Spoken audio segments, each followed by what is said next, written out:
in Nigeria, Insecurity in Katsina. I'll be hanging out with Babajide Kolade Otitoju. So if you're ready, let the hangout start now.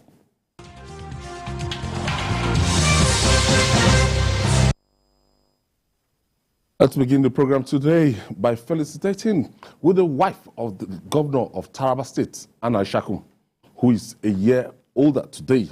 We join numerous admirers and well-wishers to celebrate a woman many have described as a rare gem and a virtuous woman. So happy birthday to Hannah Ishaku Jide, the First Lady of Taraba State. Happy birthday to Madam. She's a lover of God. She commits her time to humanitarian services, welfare schemes. She's particularly strong in that area. I say happy birthday to her. So, from JHQ, we say happy birthday to Mrs. Ishaku. That's the First Lady of Taraba State. Moving on now. It appears there is no end to the amount of money looted by Nigeria's former maximum ruler, the late Sani Abacha. The United States government has signed an agreement with the federal government to repatriate $23 million of another Abacha loot to Nigeria. The agreement for the return of the stolen funds, which is tagged Abacha 5, was signed at the office of the Minister of Justice and Attorney General, Abubakar Malami. Jide, I sent a chat to our producer before we started the program, and just looking at the listing, 1998, it was said to have returned $750 million, $2,064 million, and on and on and on. And this is the latest one. And when you see $23 million, when you check the exchange rates right now, and I don't know, Abacha was like a banker to Nigeria. Maybe he kept that money for us because it's so unbelievable that years after, you know, his exits as the head of state and from this world, we're still gaining from Abacha loot. Well, I understand the point that you are trying to make, but I hate it. Because I've had some people say, no, he didn't steal it, he kept it for us. It's a very stupid thing to say. What kind of... Okay. You know what exposes the stupidity in that claim? They even went to court trying to stop Nigerian authorities. That's his family.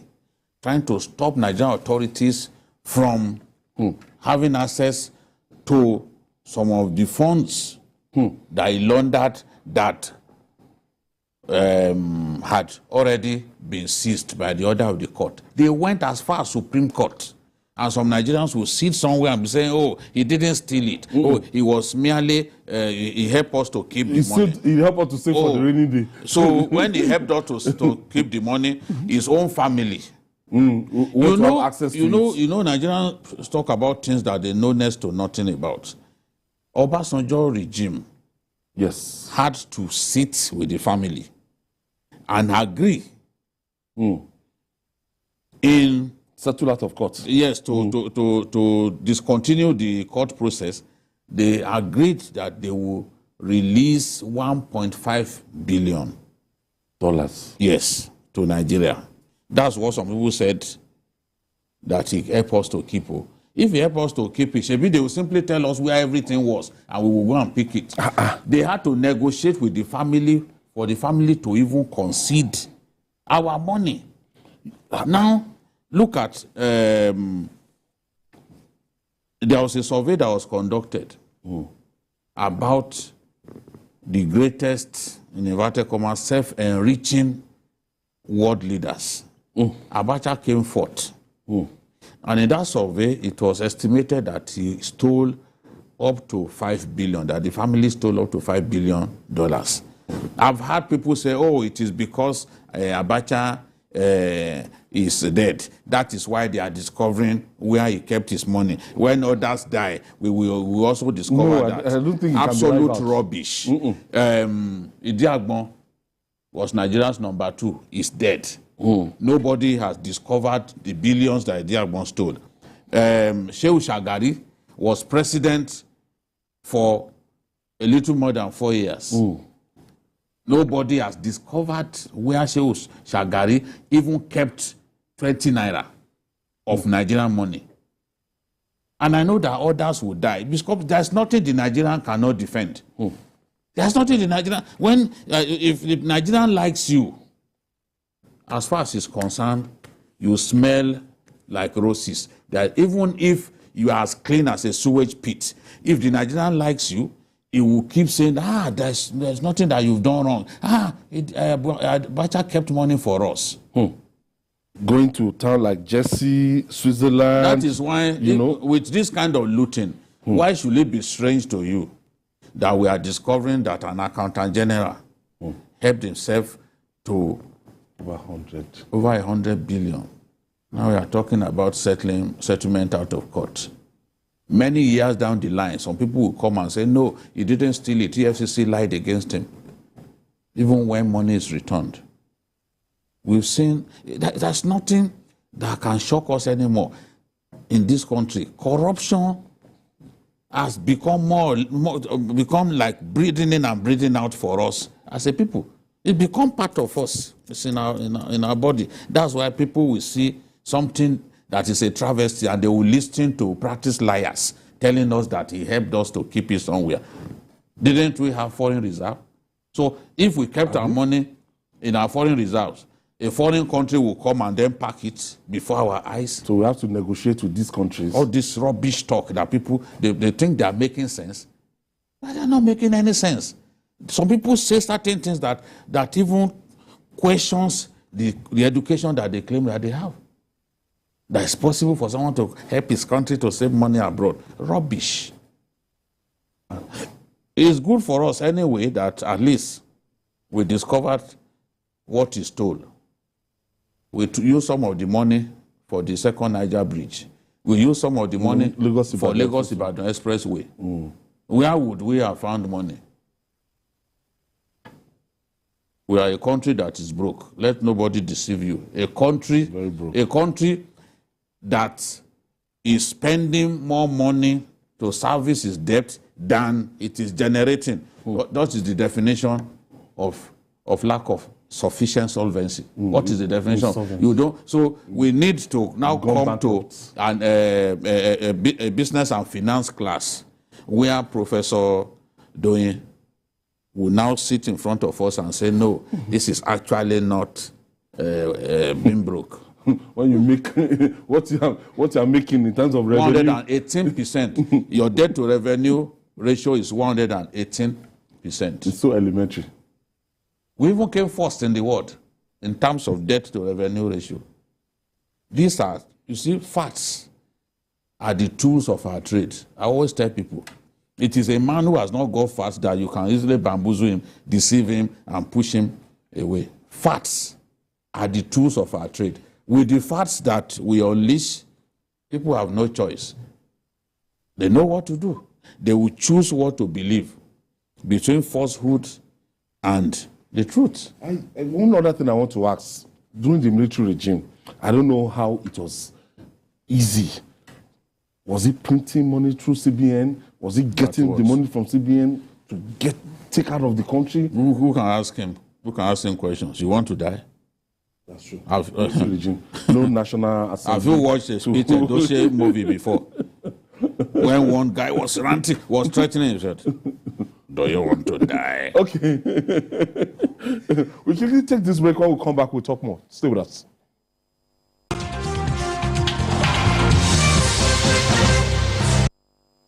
The federal government, through the National Primary Healthcare Development Agency, announces the availability of COVID-19 and childhood vaccines nationwide. With the disturbing increase in reported cases of COVID-19 infections across Nigeria, protect yourself and loved ones from the harmful virus by getting vaccinated. Visit the nearest public or private health facility and mass vaccination sites today to receive the first, second, or booster doses of COVID-19 vaccines. COVID-19 vaccines are given to persons 18 years and above, including pregnant women and breastfeeding mothers, while childhood vaccines are given to children from birth to 5 years for protection against polio, hepatitis, yellow fever, measles, meningitis, and other vaccines-preventable diseases. All vaccines are free, safe, and effective. For inquiries, visit www.nphcda.gov.ng or call 0700-220-1122. This message is from NPHCDA in partnership with the Center for Democracy and Development, CDD, with support from MacArthur Foundation. Showing up in style inspires great confidence. IVM G5T appeals to class.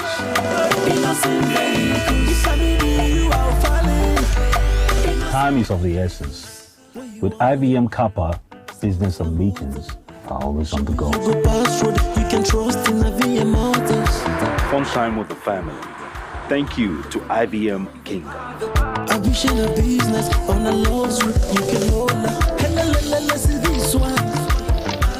IVM carries always stealing the show. Isn't she beautiful? Influence defines a great leader. IVM Seriki is Africa's commute king. Strong, reliable, and durable. With the concept of regionalization, Innocent Vehicle is committed to satisfying its customers with producing their everyday dream cars. IVM, pride of African roots.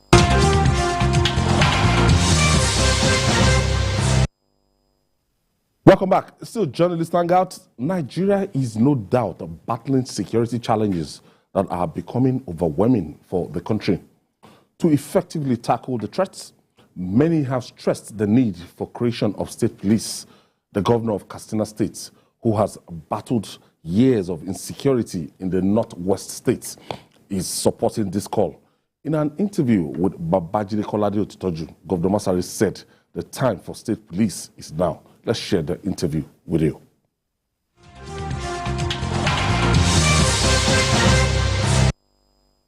This is a special interview with the governor of Katsina State, Right Honorable Aminu Bello Masari. Good afternoon, Your Excellency. Good afternoon, Mr. Good to see you after almost 3 years. Is it up to? Yes, the last time I was here was December 2019. Yes, almost 3 years. Thank you for what you do for our people. Thank you. Thank you for the good work that you do. I want to start by asking you questions about the state of insecurity in your state. I understand that no less than 10 local governments in Katsina are being troubled by bandits or terrorists, as some of our people like to call them. I was told that some district heads have even relocated to Katsina town. What is the present state of things with regard to security? Well, actually, we are talking about 13 local governments that are directly affected. And some of the local governments, you have pockets of criminals, bandits in some pockets of local government. They have not been a threat, actually, when you look at what is happening in the 13 local governments bordering the forest area from border with Niger, Zamfara, Kaduna, axis. You find that we have 13 local governments that are directly affected. The situation is still very bad, in the sense that the banditry is taking a different dimension, which we have already highlighted a long time ago, that now the local community are the ones that are mostly involved. Sedentary Fulanis, of course, and some other villages are deeply involved. And surprisingly, even women are involved. Women. Yes, in supplying information as informants that go inside houses to see what the women have. And also some women do buy essential commodities for them. Take them into the forest? Take them to the villages, into the forest areas. And also another dangerous development which is very difficult to talk to villagers to stop it, making local arrangement with the bandits. You don't attack us, but you can go outside and attack others. This is what we have seen in some of the communities that the bandits have allowed to farm. But we saw some improvements in terms of response by both the military and the police. And also we have seen military with some equipment, and the police also, even the most recent we got 3 APCs from the police that we repaired in Abuja, and they have also sent about 5 Reiki vehicles. So we are seeing some slight improvement, but really it has not addressed the fundamental issue that we need to safeguard the rural communities. But unfortunately, even some of the rural communities are not helping matters. Yes, I'm troubled by your assertion that women are now directly involved in banditry. At what point did you and your people discover this worrisome involvement of women in banditry? Well, actually, when they started coming into towns, right into the heart of a town, they will come directly to attack a particular house. So it is the work of an informant. The most recent one that happened right inside the city, luckily enough, the owner of the house hid himself. He saw the woman that was showing even the room of his wife that they have come to kidnap. He married a new wife, and she's the daughter of a very rich person. So she was the target, and they were able to pick her, but the police confronted them with the vigilantes, and they had to abandon the lady and run for their lives. So we saw, and even of recent, we are tracking some women that seem to come to town and go back to their villages, and also visit some of the local communities that are seriously being suspected. So I think we are working on these women that are milk sellers, and those who are hawking second-hand goods, and those who sell cola nut and others. These are the people that interact with the bandits that we have discovered. So we are working on tracking them, and I'm sure that the more informants we are able to get, and the less attack we hope to get from the local bandits. How much of a distraction is banditry to you in the desire to deliver dividends to democracy to our people? Look, Mr. Jide, if you take how much we are spending every month to support security agencies, if this money is free, that we can employ it in education, in healthcare, a lot. We would have done more than what we have promised the people to do. But a lot of diversion of resources, our time, our energy towards addressing this issue of our people that are daily being killed and daily being displaced. Imagine a whole community being displaced.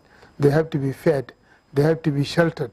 You know, the enormity of expenditure on states that are confronted this is so huge. That's why we can't even move.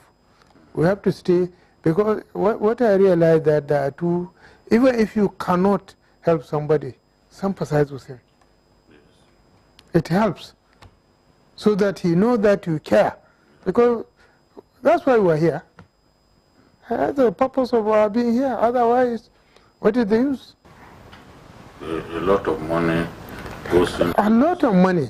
a lot, huge sum of money. We have to write to House of Assembly for a special provision. We met with the leadership of the House in order to do certain things for the operation of the security agencies, also certain immediate support that is not captured in our budget to the communities that are affected.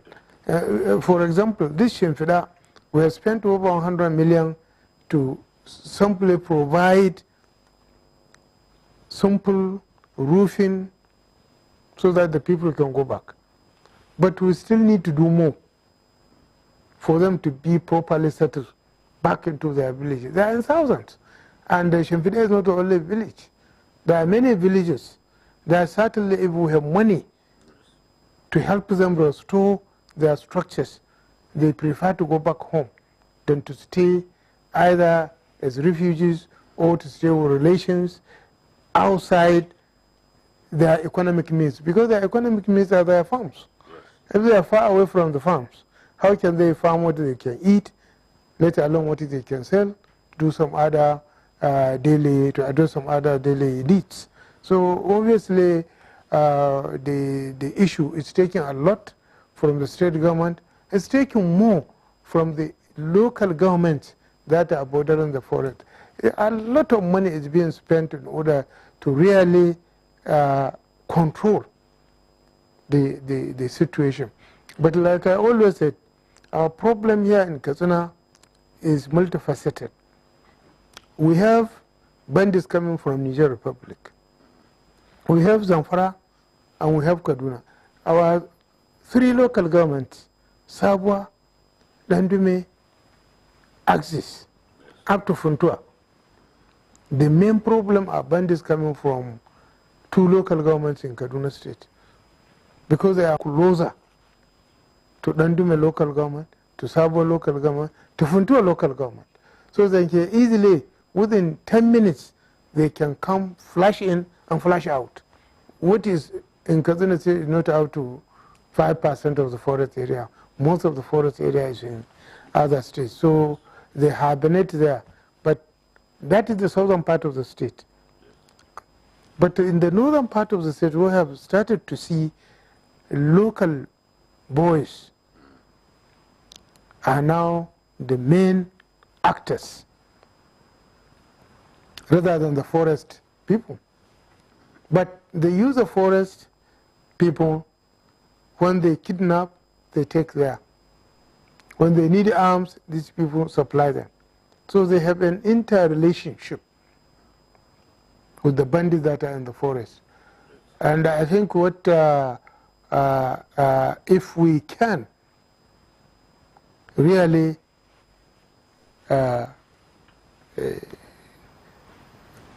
attack the camps of the leaders, because that's the key word. If you just attack them, then obviously you will decapitate their capacity to fund or even to really act. But we have to really find a way of completely stopping them. I remember that you paid a visit to Niger Republic sometime in the past. Is there really, and I've also seen Nigerian military, you know, from the military base here, interface with Niger Republic on the matter of protecting Katsina State. Have you seen any form of reward from this interface with the security agencies in Niger Republic in the area of protecting your state? Actually, it worked very well up to, I can say, last 2 years. From then on, the military from Nigeria cut us off. We don't know if they are still working with them. We don't know. We are being cut off. And even from the angle of the Nigerian, that we used to hear, they are now more relating with their fellow armed forces than us. What we are relating with them is on the issue of hardest farmers. I can safely, until last two years, the relationship between our armed forces, we were aware, we were being informed, but now. But to be fair to the Nigerian authorities, that bothers me. Really, they are helping us greatly. And they are the ones that help us even during the mistaken tactical withdrawal of the military from Shimpedah that created the problem. It was a wrong move when we said it shouldn't happen, but it happened. And what caused the problem in Shimpedah was the withdrawal of the military from the Shimpedah base. It was a tactical mistake that was done by the military that created the problem in Shimpedah. Their response to the killing of soldiers, the bandits. Look, then what happened? Did the killing of soldiers stop? Yeah, I think that's not a solution. The issue is, why were soldiers killed? What happened? This is what they should look at and address, not abandoning the people. And look at the cost of abandoning the people. They came and sacked the whole of the village, destroyed everything, removed roofing sheets, removed doors, whatever was useful, destroyed the school system in there. We had a secondary school, had to be closed, it was destroyed. The primary schools there were destroyed. What was the gain of the military withdrawing from the Shimpedah? It was a tactical mistake that was rolled, that cost lives, properties, and the dislodgement of many people in Shimpedah that I believe you have gone and seen. Now, I know that you have been trying to set up a security outfit that will be able to confront these security challenges. I know also that you enlisted the support of the police in training the men that will be in this regard. You know, we have two systems. One is the vigilante system that initially we recruited 500 that were trained by the military and the police in handling of firearms, how to defend and protect themselves.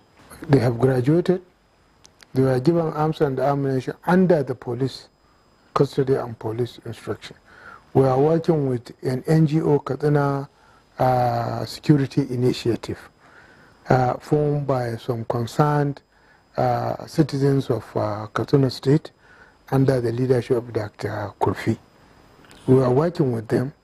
We have worked with them. We are still working with them, especially in those areas of Batsali, Safana, Damusa, Dusama, Kurfi, going up to southern part of the state. And additionally now, we have increased the number by employing another 600 that are going to be trained in the civil defense college. So that will bring the number of trained vigilantes to 1,100. Our target before the end of the year is to have trained vigilantes of 2,000 that they know how to handle firearms and who, through the police, will arm them. Because we have already bought some pump actions and we are buying more for the vigilantes that have been trained. Because not every vigilante that can handle firearms. And those that have been trained are screened. We have all their biometrics. So we don't take chance putting arms and ammunition in the wrong hand. And all the vigilantes we are employing are employed through the collaboration of the traditional institution where they come from. Then another thing we have established by law, cut rota, which is also a security outfit through the Federal Road Safety that can help also in checking motor vehicles patrolling, and we have already trained and commissioned 100 of them. And now the process of training, they have been armed, they have been uniformed. We have employed a former Assistant Inspector General of Police, who is the now director in charge. So we are giving them full training.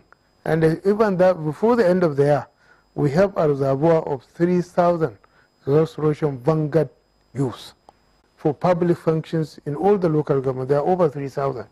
So this is a reservoir from which we are recruiting. Those that are employable among them, we will employ them and put them under this cut rota so that they become useful.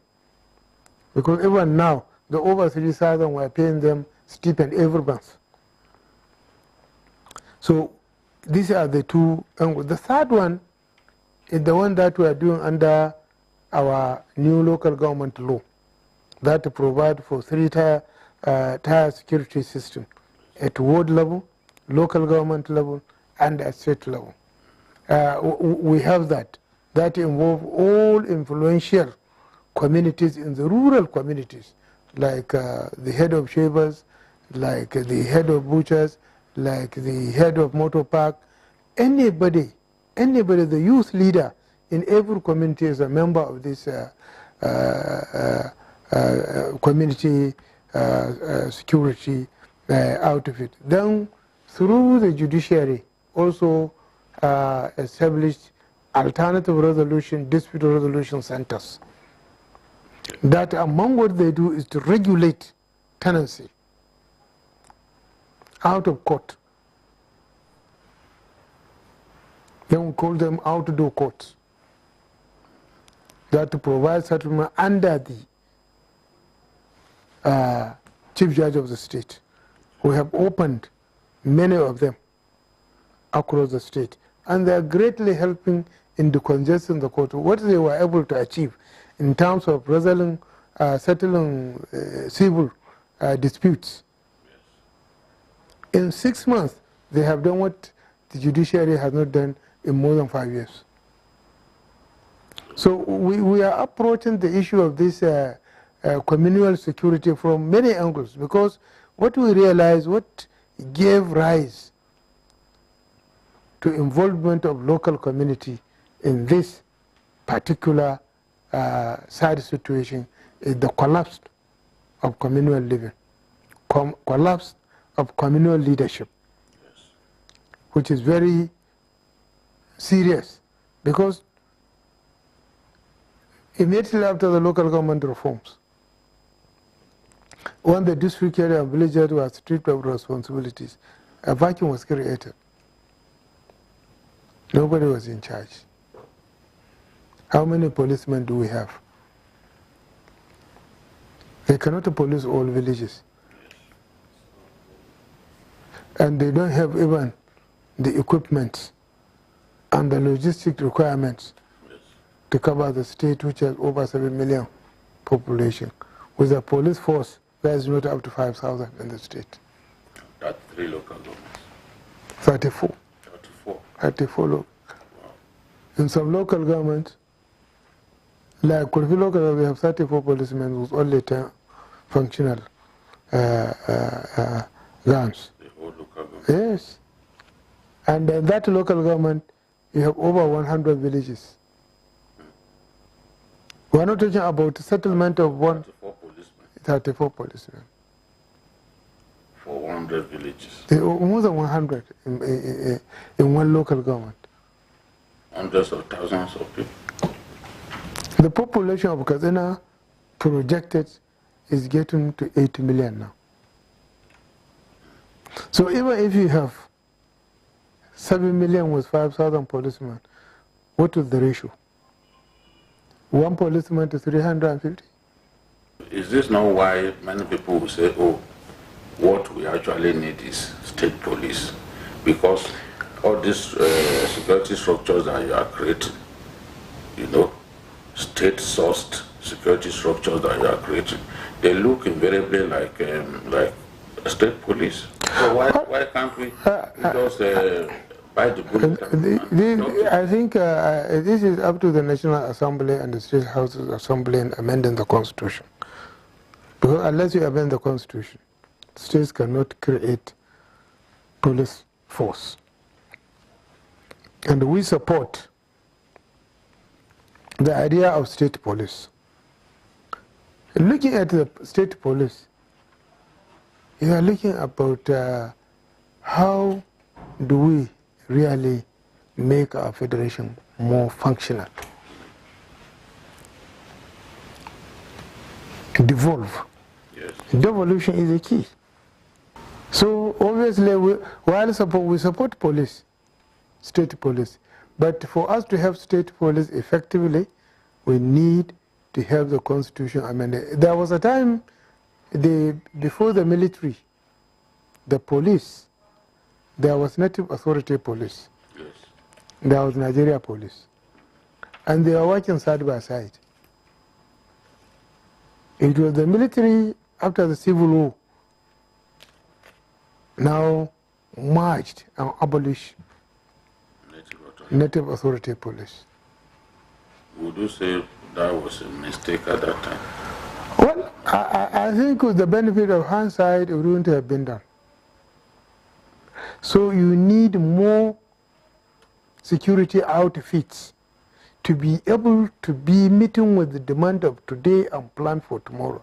And another thing is, most criminals are intelligent people. What type of people are we recruiting in our security outfits? Until recently, some few years back, how many graduates do we have in the police? What is the basic qualification of a constable who has to deal with a daily intelligent criminal? So if you want to recruit somebody that can meet and be ahead of the criminal, he has to be more intelligent than the criminal. So what it means, we need bright young men and women in our security outfits. Who understand it? Yes, they will always be ahead of the criminal mind, or be at the power of the criminal mind with the support of authority, legal authority, as a security officer. Then he has superior advantage over the criminal, because however intelligent a criminal, he knows he's a criminal, he will always try to evade the law. And this man, even if he's an average person, he knows he has the backing of the law, what he's doing is legal, so he has an advantage over this. But certainly we have now young men in the police force that are there out of interest. They are very qualified and they chose police as a career. We have them now. But what we need to improve upon more is the issue of the ordinary policeman on the beat. Let's move away from security and look at other areas. Education. You are known to commit a lot more funds from the budget to education than your colleagues across our country. What progress, what visible progress can you point to in the area of education that justifies your financial, it justifies the funds that you commit to education? I think, I hope before you leave Katsina, you will be able to have, even if it is 5 minutes with the Commissioner of Education. Let me give you briefly. What was the enrollment in 2015? What was recorded in the books at primary level? The total enrollment was 1,193,000 or thereabout. Today, we have an enrollment of 2,200,000 and something thousand. we have doubled the enrollment in terms of primary education. When we came, the highest number that get 5 credits in all subjects was 18%. Today, we are getting 74%. In NECOM, if you talk of credit in all subjects, we have gotten up to 90%. When you talk English and mathematics alone, you are talking about 70-something%. So for us, remarkably, these figures are clear. You can verify them from NECOM, from WAEC. So our investment in education has started to yield a result.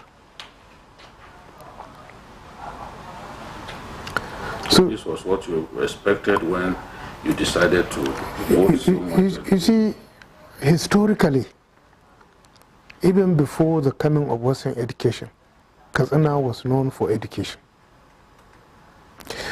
When the Western education came, the first post-primary institution in the north was built in Katsina. That was why the first generation of Nigerian leaders from this part of the country, and second up to the third generation, were product of Katsina education.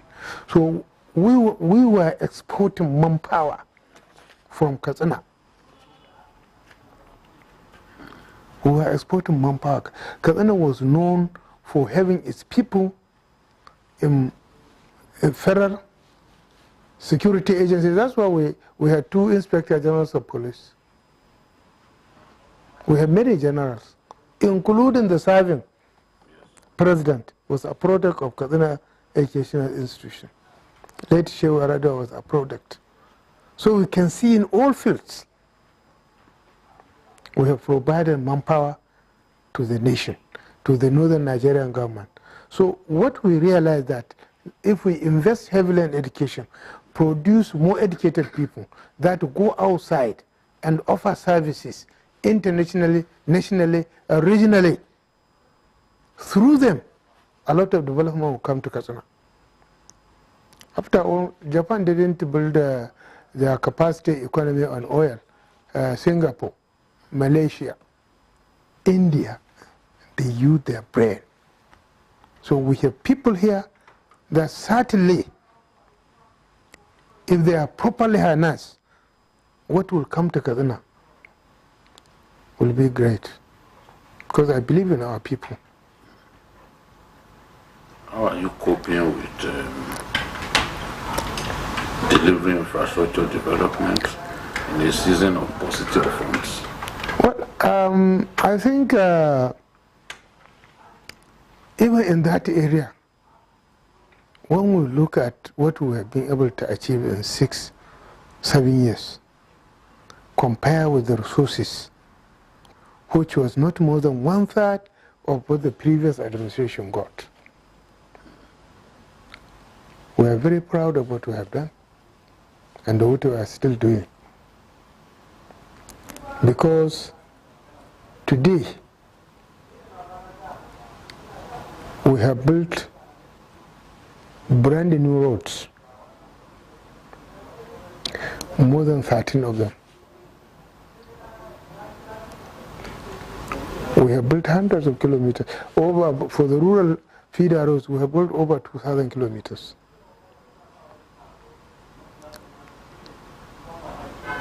So I think for you to capture this properly, just 5 minutes, Commissioner of Works, just to give you the details.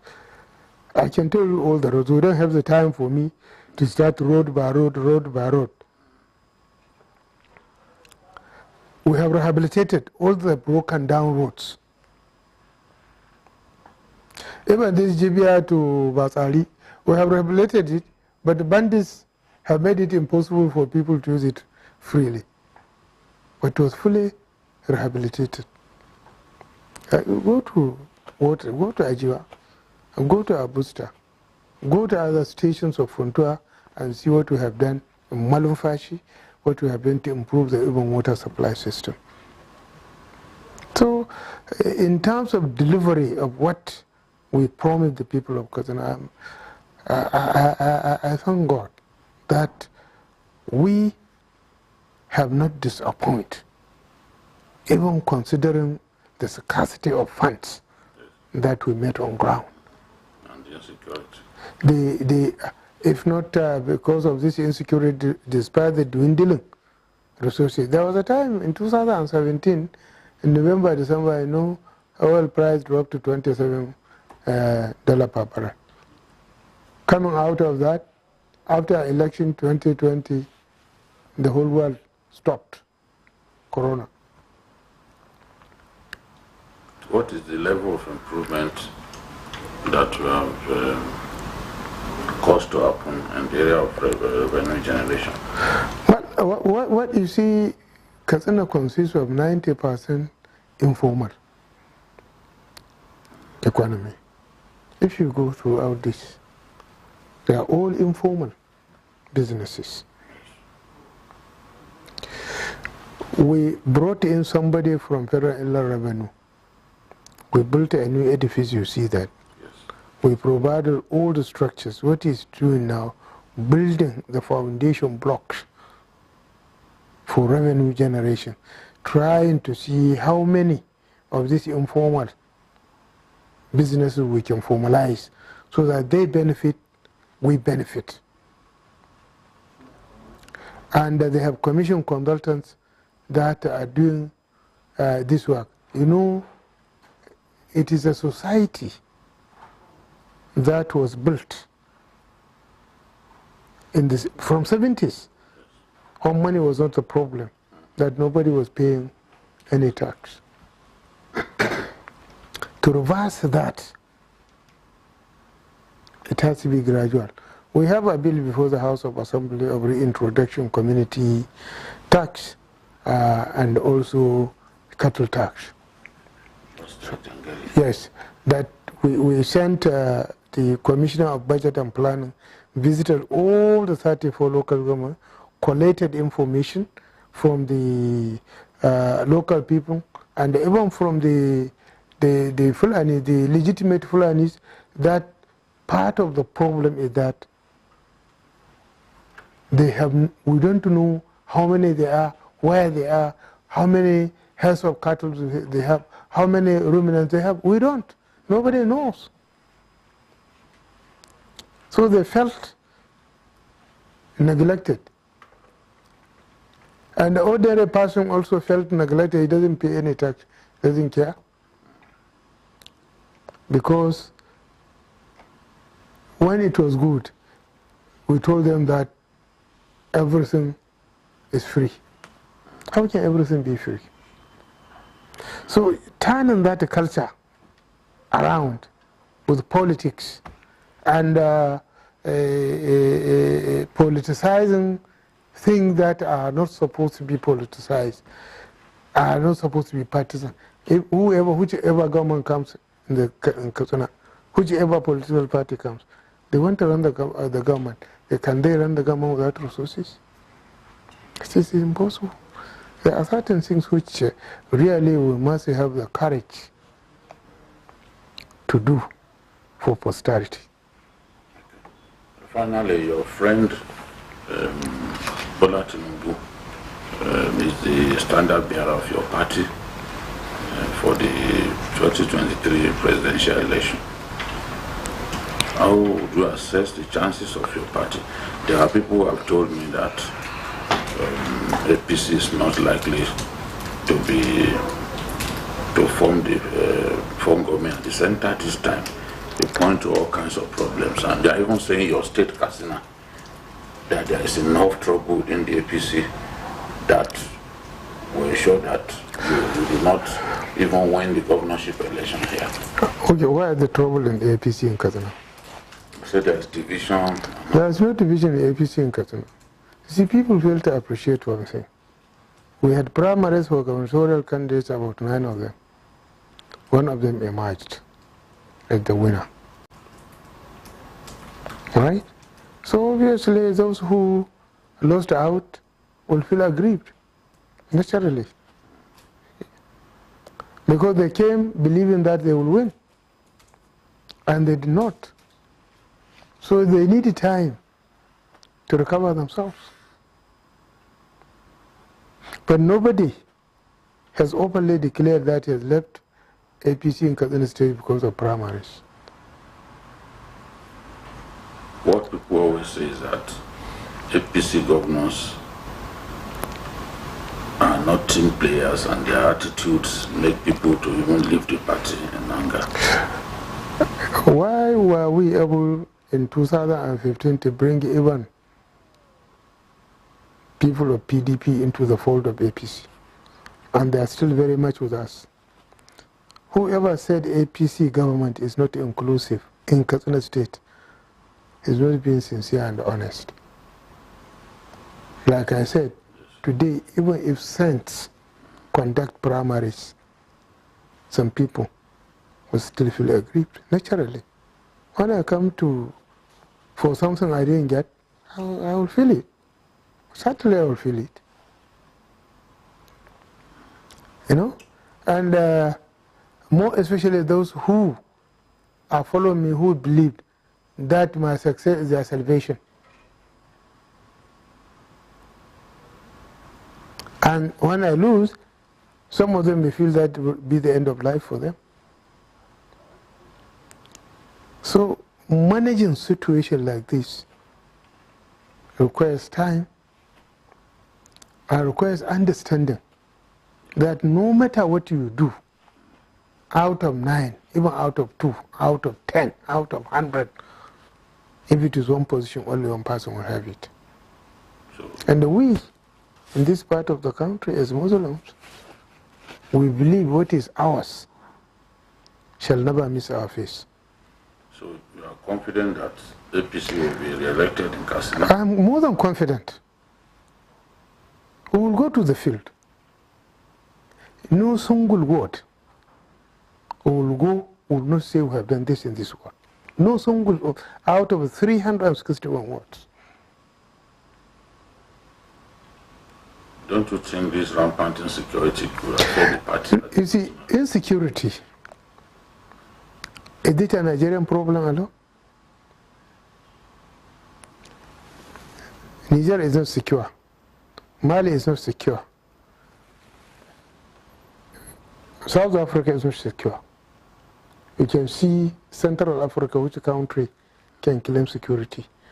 Globally, there is a global insecurity problem. So how would you assess Bola Tinubu's chances? I think we are assessing his chances now. Who is better than him in the political terrain of Nigeria today? Some people think Obi is better. Who? Some people think Peter Obi is better than him. I don't know him. Some will say I don't know him. Somebody who was a governor of Anambra. You go and ask a Katsina man, the politician, how many of them know Peter Obi? This is not, we are talking about a presidential candidate of Nigeria. Somebody who has cut all barriers, tribal, religious, regional, name it. Somebody. Atiku is a formidable force. No doubt you can. Atiku is a force.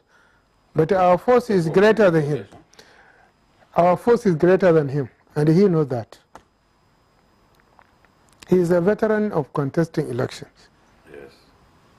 And also this looks like a veteran loser. This looks like his best chance. No. That was said several times. That was said several times. And it never came to pass. And this one will never come to pass. So Bola Tinubu is the next president? Inshallah. Are the people here in the north, especially in your state, are they buying into the Bola Tinubu project? They have already bought into it. You're constantly engaging with them. You see, first of all, like you said, Bola is not a new name in politics of Nigeria. And we, the people of Katsina, we know the role played by Bola Tinubu in 2015 for the emergence of Muhammadu Buhari. We know the support he gave in 2019 for the continuation of Muhammadu Buhari. And we know we here in Katsina, we are not ingrates. We are not ingrates. Thank you, Excellency. Thank you very much.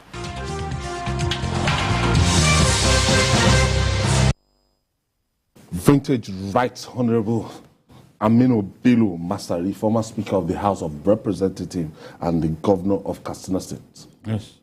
He speaks his mind all the time. And he's confident that Atiku will not be elected president. We have to wrap up today. Even described as a veteran loser.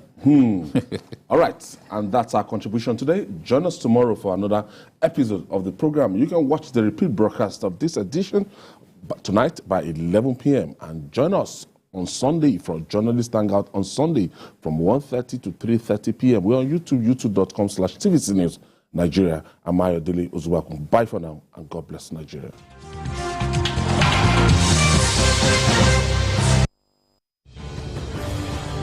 Join us to stop crude oil and product theft at production sites, on the pipeline, at terminals, at the depots, on vessels, at refineries.